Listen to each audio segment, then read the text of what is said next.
अगर यहां से प्रश्न बाहर गया तो मैं हर बार आपसे एक ही बात कह रहा हूं कि जिस तरीके से आप अभी हॉल में बैठे हैं, ऐसे ही जब हम एग्जाम देने जाएंगे तो एग्जाम देने के समय पर भी आप देखेंगे कि बेटा अगर आपसे प्रश्न नहीं बना, अगर आपने यहाँ ईमानदारी से पढ़ लिया, अगर आप प्रश्न जीके जीएस में या हिस्ट्री का या किसी भी टॉपिक का नहीं बना पा रहे, तो समझ जाना कि आपके बैठे हुए बैच में अगर चाहे भले ही वो 100 बच्चों का होल हो, आप ये मान के चलो कि 97 से 98 लोगों पे वो क्वेश्चन बना ही नहीं होगा।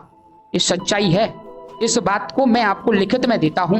क्यों? वनडे एग्जाम में कौन कितना पढ़ाता है, कौन कितना पढ़ता है, मुझे सबका पता है। और यही रीजन है कि वनडे एग्जाम वाला स्टूडेंट आज तक एक ही शिकायत करता है कि सर मुझे जीके जीएस याद नहीं हो रही, सर जीके जीएस का मैं क्या करूं, मुझसे कुछ हो ही नहीं पा रहा। जिन लोगों ने 6 चैप्टर, आज 6वां कंप्लीट हो जाएगा, 6 चैप्टर जिन्होंने इतिहास के यहाँ पढ़ लिए हैं, मैं गारंटी दे सकता हूं कि वो कहीं किसी पर जाकर के ये वर्ड का इस्तेमाल नहीं करेंगे, भले यहाँ नहीं पढ़े कहीं और जाके पढ़ेंगे, ये नहीं कहेंगे सर मुझे जीके जीएस समझ में नहीं आती या मुझे जीके जीएस याद नहीं होता। ये मैं अपनी तरफ से गारंटी देता हूं। अगर वो पढ़ने के बाद कहीं भी जाएगा तो इस वर्ड का इस्तेमाल नहीं कर सकता। आपको इस तरीके से हिस्ट्री का फॉन्ट रेडी करके दिया गया है, इस तरीके से आपको पढ़ाने का प्रयास किया जा रहा है। वजह एक ही है कि आपके दिल और दिमाग में वो बात पहुंचनी चाहिए।